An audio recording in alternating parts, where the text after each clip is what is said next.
La Terre est-elle vraiment composée à 70% d'eau? Je ne vous apprends rien, notre planète est majoritairement recouverte d'eau. Il y a à sa surface bien plus d'eau que de terre, environ 70% d'eau. Mais il est en revanche faux de dire que la Terre est composée de 70% d'eau. Car si on parle de composition, il faut alors comparer les volumes d'eau et de terre. Or, si on compare ces volumes, la conclusion est bien différente. Il y a très peu d'eau sur Terre. Jugez plutôt. La réserve totale d'eau de la planète est de 1,4 milliard de kilomètres cubes. Et si on en faisait une sphère, on obtiendrait une boule d'eau de 1400 km de diamètre. Or, par comparaison, la Terre a un diamètre de 12 756 km de diamètre, soit près de 9 fois plus. De plus de ce volume finalement assez faible, seul 2,53% est de l'eau douce.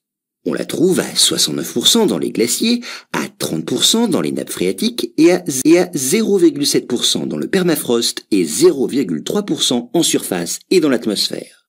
Cela signifie qu'à peine 1% de l'eau sur Terre est de l'eau douce à l'état liquide. Et c'est au lac Baïkal qu'on en trouve la plus grande quantité. À lui tout seul, ce lac contient 23 000 milliards de mètres cubes d'eau douce.